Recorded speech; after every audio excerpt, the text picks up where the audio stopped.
Queridos irmãos, boa noite. A graça, a paz do Senhor alcance e abençoe a vida de cada um dos irmãos. Amém? Você está vendo que tem uma arte anterior a essa? Volta ela lá para mim, por favor. Que ela estava com uma informação, antes dessa, aqui estava do visitante, se eu não me engano, isso. Uma informação lá relativa a 2023, olha lá, o ano da fé. Porque Jesus é suficiente. Hoje é o culto da virada temática da nossa igreja para o ano em curso. Nós vamos encerrar a nossa série de Colossenses e no próximo domingo, então, nós faremos o lançamento da temática de 2024, com várias novidades para a igreja, com grandes oportunidades no novo tema da nossa igreja. Hoje já me perguntaram pela manhã se a temática da EBD de verão ia continuar ao longo do ano, porque a nossa irmã ficou entusiasmada com os temas escatológicos que a gente estudou nesse mês de janeiro. Eu falei, sim, vamos continuar a imersão total em relação à volta de Jesus Cristo. Para a mensagem dessa noite, então, nós vamos ao último parágrafo, ou à última sessão do livro de Colossenses, a partir do verso 10 do capítulo 5, do capítulo 4, até o verso 18. Por favor, abra a sua Bíblia, em Colossenses, capítulo 4, Colossenses 4, de 10 a 18. Mesmo assentados, eu peço que os irmãos acompanhem a leitura da palavra do Senhor. Saúda-vos Aristarco, prisioneiro comigo, e Marcos, primo de Barnabé, sobre quem recebestes instruções, se ele for ter convosco, acolhei-o.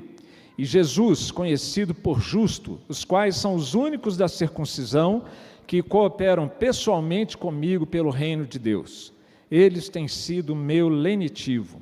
Saúda-vos Epáfras, que é dentre vós, servo de Cristo Jesus, o qual se esforça sobremaneira continuamente por vós nas orações, para que vos conserveis perfeitos e plenamente convictos em toda a vontade de Deus. E dele dou testemunho de que muito se preocupa por vós, pelos de Laodiceia e pelos de Hierápolis. Saúda-vos Lucas, o médico amado, e também Demas. Saudai os irmãos de Laodiceia e Ninfa, e a igreja que ela hospeda em sua casa. E uma vez lida esta epístola perante vós, providenciai, porque seja também lida na igreja dos laodicenses, e a dos de Laodiceia, lede igualmente perante vós. Também dizei a Arquipo, atenta para o ministério que recebeste no Senhor, para o cumprires. Toda a igreja, verso 18, leiamos juntos. A saudação é de próprio punho. Paulo, lembrai-vos das minhas algemas, a graça seja convosco. Senhor, que essa graça se manifeste aqui nesta hora de culto, nos agraciando com a ação do Espírito Santo em nossos corações, ouvidos, mentes, para que a Tua palavra, Senhor, penetre profundamente no coração de cada um de nós, para que possamos nos alinhar com a vontade do Senhor em nossas vidas. Em nome de Jesus oramos. Amém. Meus irmãos, as crianças hoje permanecem conosco, é dia de ceia, no culto com a ceia, elas permanecem. Essa passagem que nós lemos, na verdade, são pelo menos 2 sermões, se não mais. Então, dos versos 10 a 17, eu vou fazer um breve comentário com aplicação, e nós vamos nos ater mais ao verso 18. Para os versos de 10 a 17, eu queria que você observasse quantas pessoas estão saudando os crentes da igreja de Colossos. Observe quem são, seus nomes e quantos são. Você pode me acompanhar? No verso 10 nós temos Aristarco e Marcos. A projeção vai me ajudar ali, olha. Aristarco e Marcos no verso 10. No verso 11 nós temos Jesus. No verso 12 nós temos Epáfras.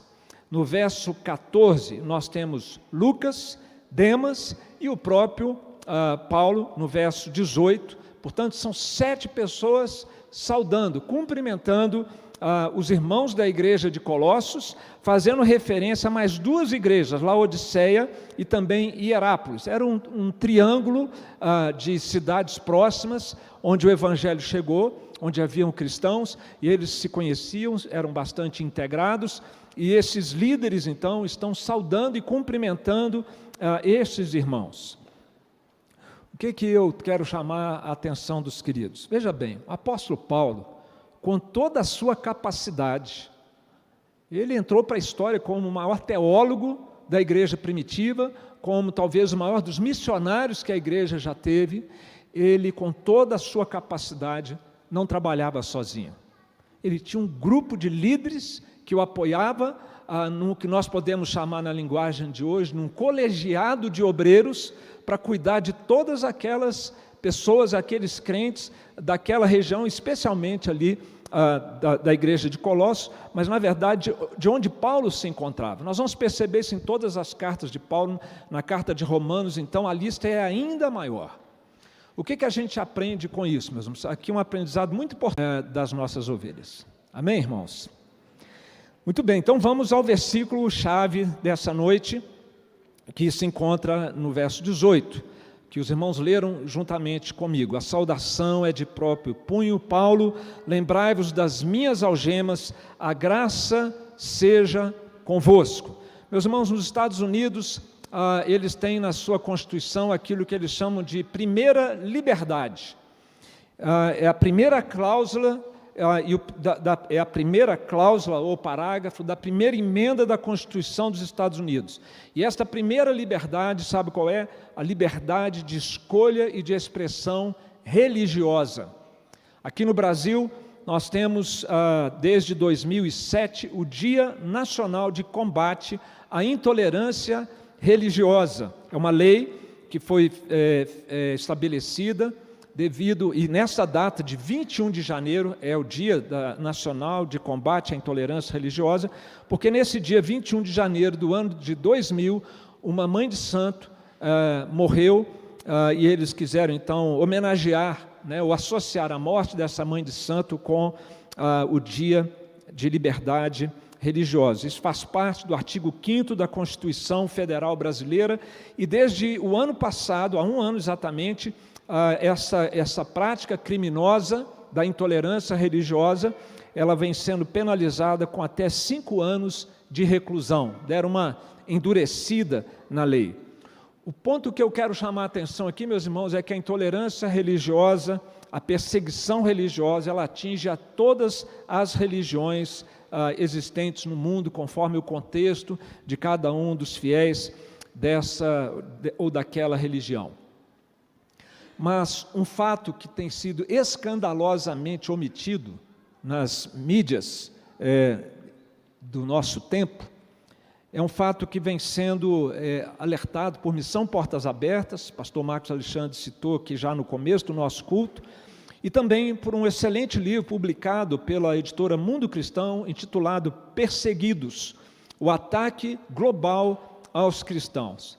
E o que está sendo escandalosamente omitido pelas mídias, eu cito aqui para os irmãos agora, e que consta desse livro que acabo de mencionar. Os cristãos são hoje o grupo religioso mais amplamente perseguido no mundo. 75% dos atos de intolerância religiosa no mundo são direcionados a cristãos de todas as tradições religiosas, católico, protestante, ortodoxo, e por isso já tem até sido feito referência ao ecumenismo dos mártires. O martírio de cristãos de todas as tendências tem acontecido em nosso mundo. Em 2/3 dos países do mundo, os cristãos sofrem assédio estatal ou da sociedade. E é no mundo muçulmano que a perseguição é agora mais ampla, intensa e ameaçadoramente crescente. Por causa da perseguição do passado, a igreja cristã praticamente ou nunca se recuperou no Oriente Médio e no norte da África. E o Papa Bento XVI, eu vou citá-lo aqui, não endossando o catolicismo, não endossando o papado dele e nem endossando todas as suas ideias, mas ele disse algo que vale a pena trazer para os irmãos e que consta desse livro também, que na verdade é uma pesquisa que foi feita por um instituto nos Estados Unidos. O Papa Bento XVI diz: tal situação é inadmissível, pois é um insulto a Deus e à dignidade humana, é uma ameaça à segurança e à paz. E como é que tem acontecido a perseguição religiosa contra cristãos ao redor do mundo? Os direitos de liberdade religiosa são negados, como por exemplo, está aqui agora, cultuando, adorando a Deus. Eles são impedidos de evangelizar, o tal do proselitismo, não pode evangelizar, e nós temos missionários nossos no Oriente Médio que têm que fazer tudo secretamente, porque se souberem que estão evangelizando, são deportados.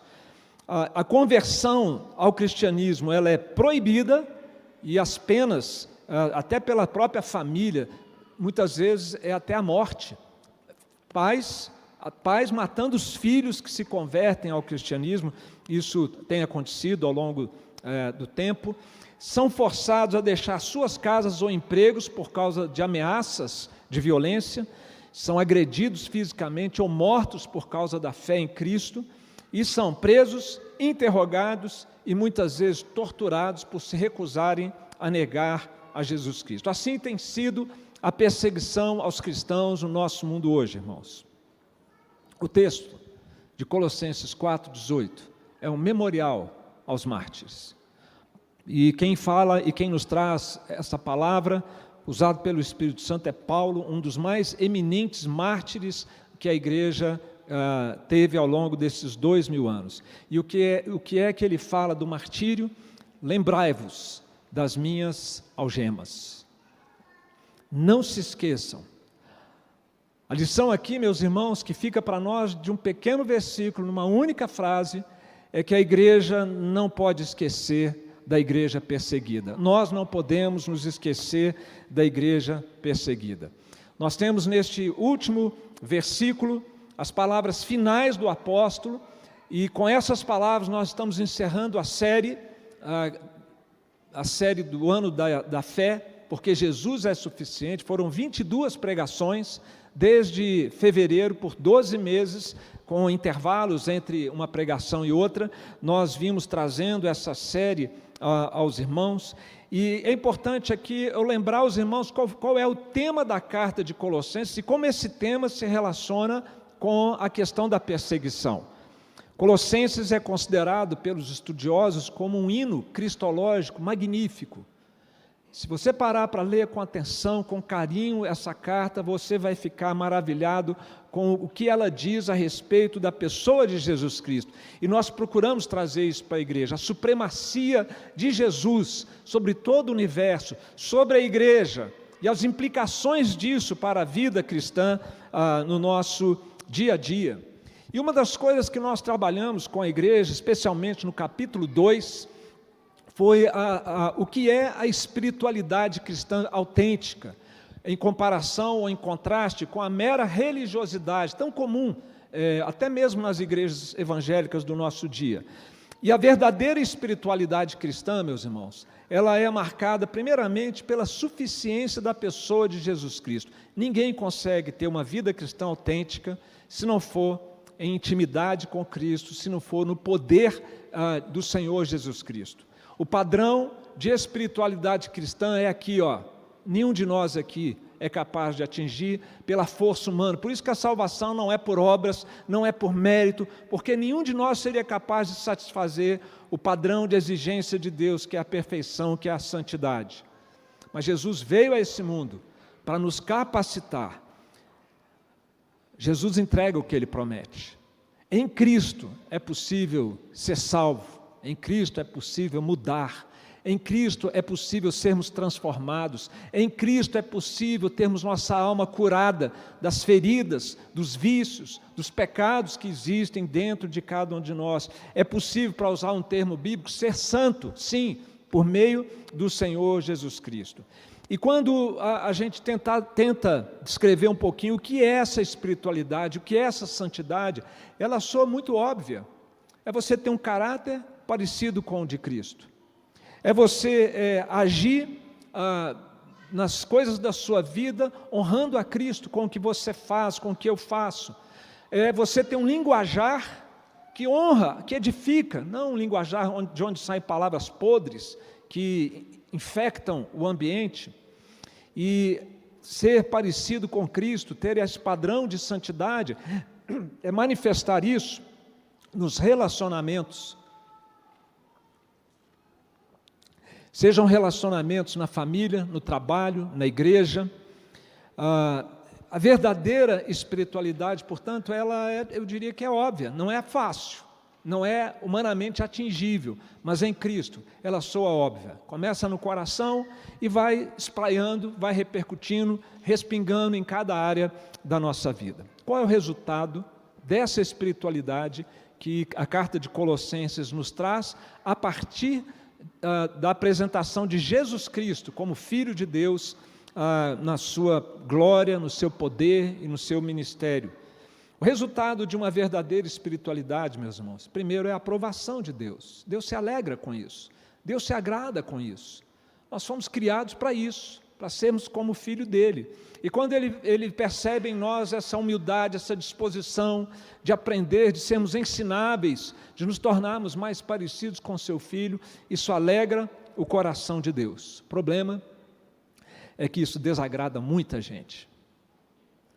E aí que entra a perseguição. Paulo, em outro lugar, ele disse, em 2 Timóteo 3,12, ora, todos quantos querem viver piedosamente em Cristo Jesus serão perseguidos.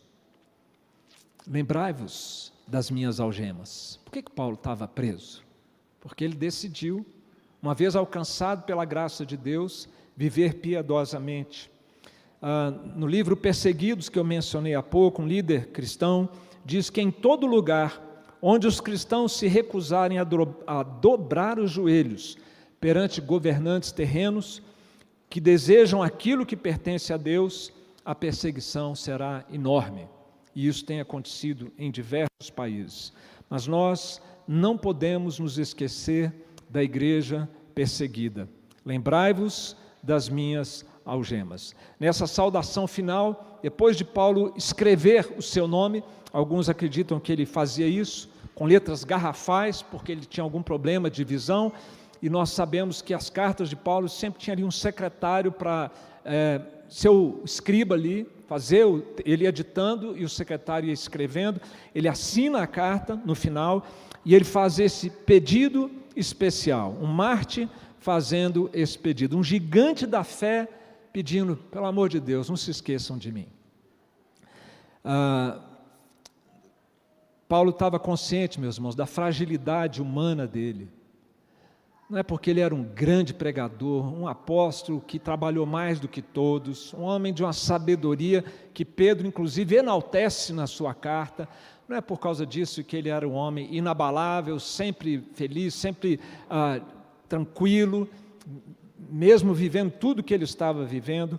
Muitas vezes essa fragilidade humana de Paulo o ferroava lá fundo, então ele pede o apoio da igreja, lembrando-se dele, sendo solidária com ele, e ele termina falando da graça de Deus, a graça seja convosco.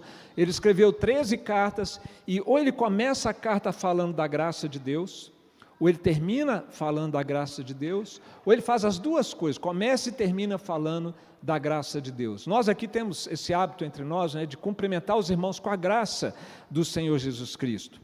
William Hendriksen, um estudioso da palavra de Deus, que tem escrito, comentado com muita competência a palavra do Senhor, ele disse que a graça é a bênção mais importante e mais básica de todas. Você concorda com isso? A graça de Deus, o favor de Deus em seu benefício, mesmo que não mereçamos, mas por meio de Jesus, é a bênção mais necessária e mais importante de todas, especialmente se você está vivendo num contexto como o que eles viviam aqui. Não só Paulo estava preso, ele diz também que Aristarco prisioneiro comigo. A perseguição era algo que outros irmãos estavam também enfrentando nos seus dias. E eu quero então, a partir da experiência do apóstolo Paulo como preso, a sua experiência com a perseguição, trazer algumas lições para os irmãos nessa noite. Vamos lembrar um pouquinho do histórico de Paulo com a cadeia. Nos seus antecedentes, Paulo foi um perseguidor ferrenho da igreja. Ele é que colocava os crentes na cadeia. E ele diz em Atos 22, 4 e 5, que ele perseguiu esse caminho até a morte, prendendo e metendo em cárceres homens e mulheres. E ele diz em 1 Coríntios 15, 9, que ele não era digno de ser chamado apóstolo, porque ele perseguiu a igreja de Deus. Gente, que coisa linda isso, não é verdade? Não há coração duro demais que possa resistir ao amor de Deus quando chamado pelo Evangelho. Onde o pecado abunda, a graça de Deus pode superabundar. Você conhece alguém que passou por essa experiência, ou você é alguém que já foi assim, coração duro, rebelde, apático, frio, indiferente com as coisas de Deus, e depois você se torna alguém apaixonado por Jesus, pela palavra de Deus, pela obra de Deus? Se você não conhece ninguém assim, ainda vai conhecer, porque essa é uma forma recorrente de Deus agir na vida das pessoas. Paulo, então, ele primeiramente é um perseguidor da igreja, mas agora ele se converte e a caça vira, ou o caçador agora vira a caça. Ele passa a ser perseguido. Inclusive armam, lá para frente, na vida de Paulo, armam uma estratégia, um complô, para no meio de uma viagem, lançarem em mão dele e o matarem, e ele estava preso por causa da perseguição, e eles nem estavam se dando por satisfeitos dele estar preso, queriam acabar com a vida de Paulo. E aí o ministério dele continua, isso acontece no começo do seu ministério, a perseguição continua por todo o ministério, até o fim dele, e há um momento em que Paulo escreve o que nós, estudiosos da Bíblia, chamamos de o discurso do louco. Já ouviu falar do discurso do louco?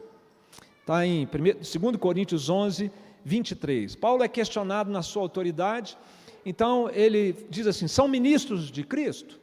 Falo como fora de mim, o louco, como se eu tivesse enlouquecido. Ele vai agora fazer uma série de autoelogios, não para a vaidade pessoal dele, mas para defender a sua autoridade. E dos versos 23 a 27, ele começa a dizer todo o sofrimento que ele passou sob a perseguição de judeus, de romanos, ao longo do seu ministério.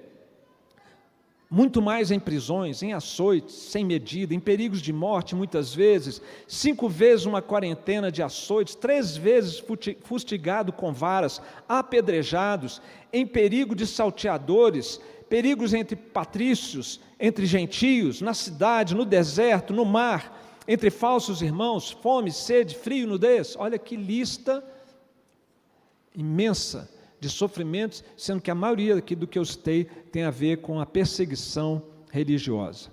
E aí ele vai chegar ao final do seu ministério, da sua vida, e ele continua sendo perseguido. Segundo Timóteo 4, 6, 7, Paulo tem essa consciência, ele diz: eu estou sendo já oferecido por libação, e o tempo da minha partida é chegado. Combati o bom combate, completei a carreira, guardei a fé. E ele não está numa praia, numa rede, aposentado, de bermuda, tomando água de coco. Ele está numa prisão que é considerada, ao longo da história, de uma das 5 formas mais cruéis de aprisionamento da história, que se equipara ao buraco do inferno no Vietnã. Eu nunca vi, o buraco do inferno no Vietnã, mas dizem que era uma experiência terrível. Para Paulo, essa prisão era no subsolo, na cidade de Roma, instalada no sistema de esgoto da cidade. Era um buraco, meio que uma caverna esculpida ali na pedra, não dava para ficar em pé, só tinha um buraco em cima para entrar alguma luminosidade e um buraco embaixo onde ele fazia suas necessidades, e se morresse ele só fazia assim, jogava o preso lá e ele ia embora no esgoto da cidade. Só que o rio passava ali, quando inundava por alguma tempestade, etc., a água subia e o preso morria afogado. Ali eram deixados os presos que estavam no corredor da morte, para serem mortos. Eram os presos mais desconsiderados no sistema prisional romano, um lugar fétido, um lugar cheirando a lixo, cheirando a esgoto. E ali o apóstolo Paulo, então, nesse lugar e desse lugar, ele pede: lembrai-vos das minhas algemas. As algemas de Paulo, nessa época e nesse momento, meus irmãos, devem ser consideradas pela igreja, em toda a sua história, como algemas símbolo. Algemas símbolo da perseguição à igreja cristã em todos os tempos, símbolo da relação que é esperada entre a igreja e esse mundo hostil a Deus, à família de Deus e ao seu povo. E aqui então, meus irmãos, eu quero agora trazer algumas aplicações ou implicações, na verdade, dessa experiência de Paulo como perseguidor e como perseguido. O que nós aprendemos para os dias de hoje, para nós como igreja, nos nossos dias? A primeira verdade que eu quero compartilhar, e eu serei breve aqui, meus irmãos, nessa parte, é que a perseguição não consegue impedir o avanço do Evangelho. 2 Timóteo 2,9 nos diz: pelo qual estou sofrendo até algemas. Acho que nós vamos ter o texto, 2 Timóteo 2,9, pelo qual estou sofrendo até algemas como malfeitor, contudo a palavra de Deus não está algemada. Na China, meus irmãos, o Partido Comunista tem usado os meios mais selvagens, imorais, ilegais, para torturar mães, esposas, irmãos, irmãs de prisioneiros cristãos. Só que a fé cristã passa por um crescimento espetacular e sem precedentes ali na China. Informações também desse livro que trata da perseguição da igreja. E o triste que me entristece, já tive a oportunidade de conversar com pessoas que são ligadas até à nossa igreja, que quando ouvem falar que nesses países comunistas, nesses países que têm essa ideologia, não há perseguição, que isso é fake news. É triste que irmãos nossos acreditem, ou pessoas ligadas à igreja, acreditem dessa maneira que a perseguição religiosa cristãos nos países comunistas faz de conta, é coisa da mídia, é invenção, é fake news. Uma segunda verdade, meus irmãos, além de que a perseguição não pode impedir o avanço do Evangelho, é que a perseguição cria oportunidades para o Evangelho e estimula a fé da igreja. Nós vamos ter a projeção aí de Filipenses, capítulo 1, versos 12 e 14, são aqueles textos que eu passei mais cedo, meus irmãos. Filipenses 1, 12 a 14, nós temos Paulo dizendo: quero ainda cientificar-vos de que as coisas que me aconteceram têm antes contribuído para o progresso do Evangelho, de maneira que as minhas cadeias em Cristo se tornaram conhecidas de toda a guarda pretoriana e de todos os demais, e a maioria dos irmãos, estimulados no Senhor por minhas algemas, ousam falar com mais desassombro a palavra de Deus.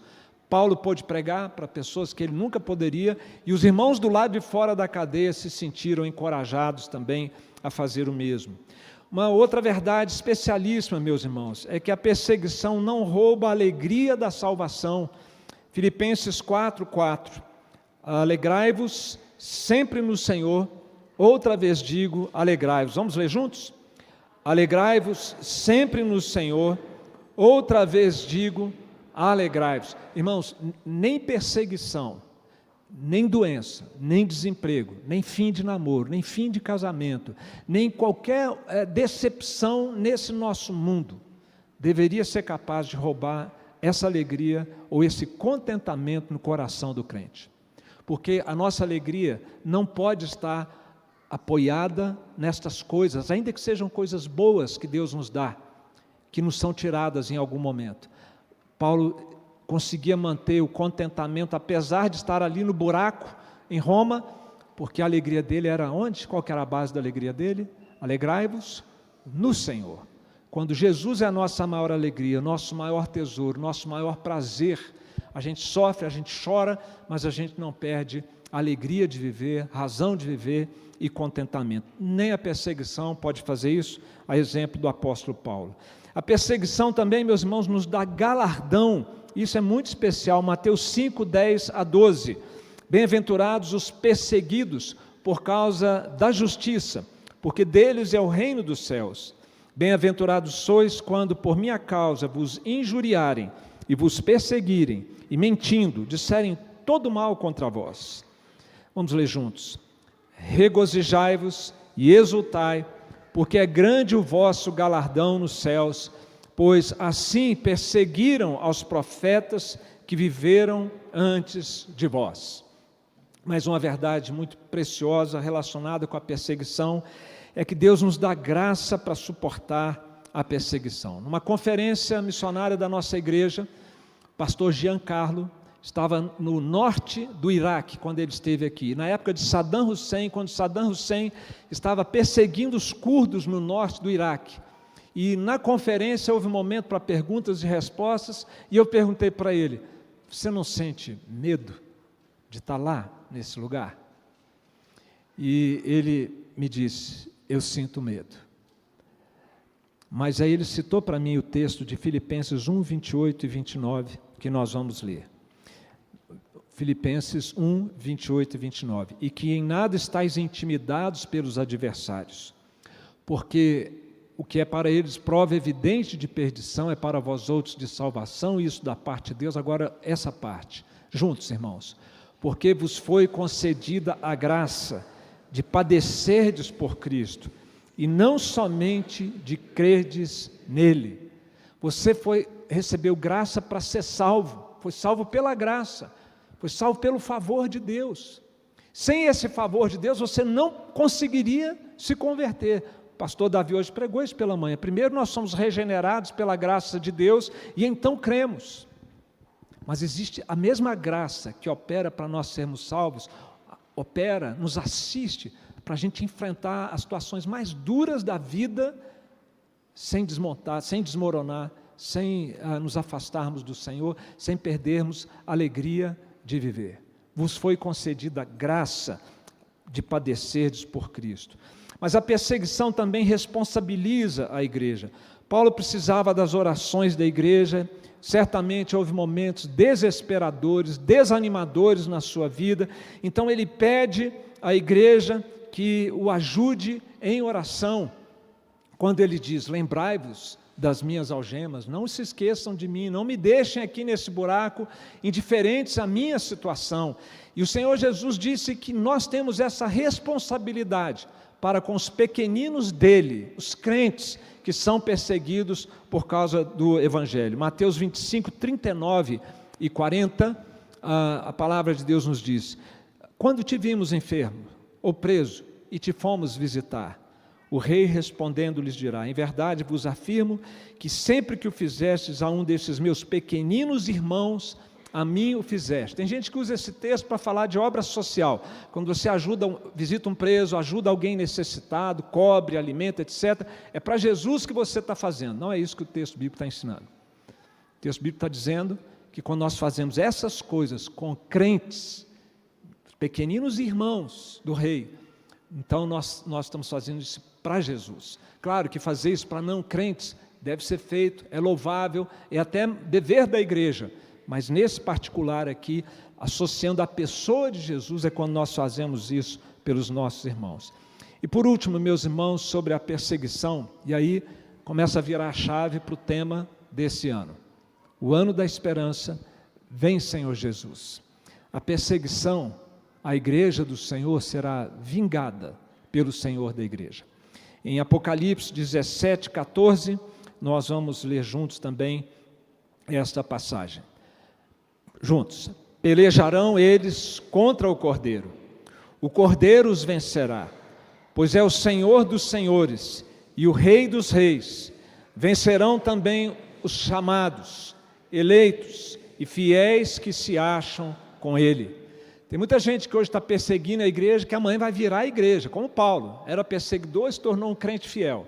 Mas no final da história, aqueles que não se arrependeram, aqueles que não se converteram, eles serão então vencidos, julgados, condenados pelo Senhor. Toda a crueldade feita contra a igreja do Senhor e o seu povo será vingada não por nós.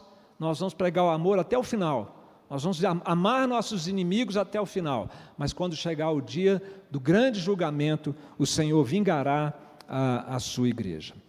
Meus irmãos, hoje então nós enfrentamos uma crise global de liberdade religiosa, que vai se acentuando cada vez mais. Homens, mulheres e crianças estão passando por isso. Se nós fecharmos os olhos, nós ignorarmos isso, nós estamos ignorando nossa própria família, a família da fé, nossos irmãos e nossas irmãs.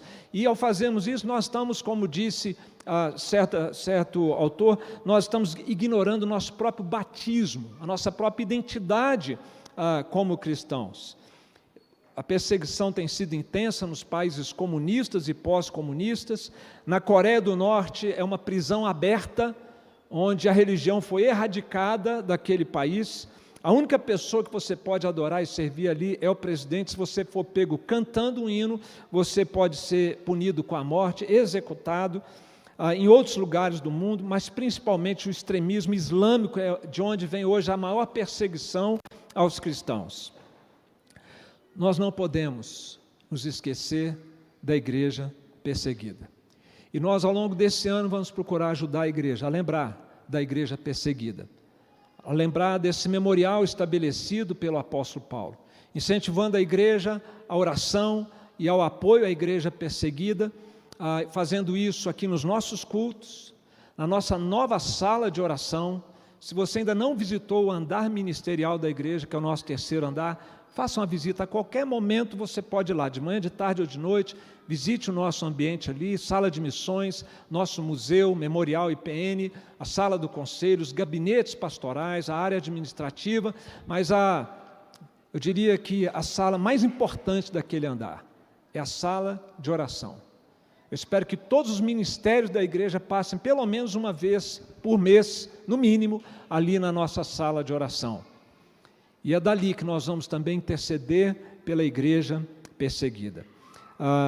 No ano 2024, o ano da esperança na IPN, que nós possamos clamar: vem, Senhor Jesus, para a sua vitória final e para a vitória da igreja. Amém, irmãos? Abaixe sua cabeça, vamos orar pela igreja perseguida.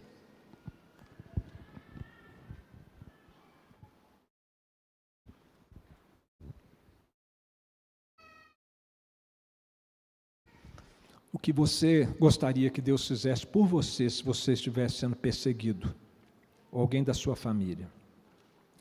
Então peça a Ele agora que, da mesma maneira, abençoe aqueles que de fato estão sendo terrivelmente perseguidos pela fé em Jesus no mundo nos dias de hoje.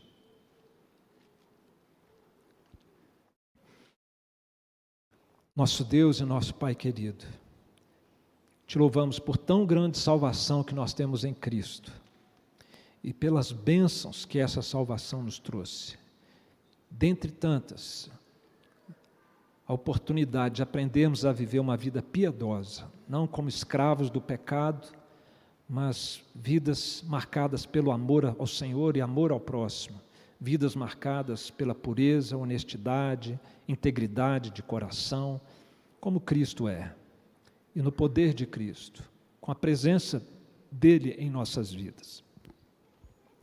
Mas nós sabemos que isso é como uma afronta para um mundo rebelde, e por causa dessa vida piedosa, muitos dos nossos irmãos estão sofrendo arduamente, Senhor, até mesmo perdendo a própria vida.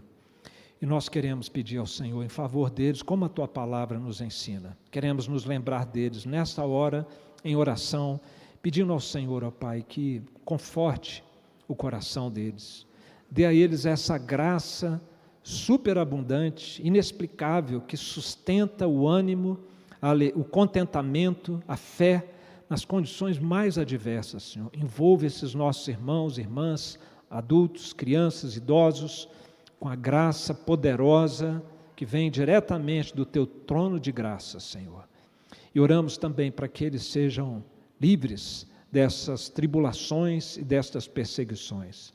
Oramos de uma maneira especial a Deus, para que todo esse cerco que o islamismo tem feito contra o cristianismo, que isso possa cair por terra, Senhor.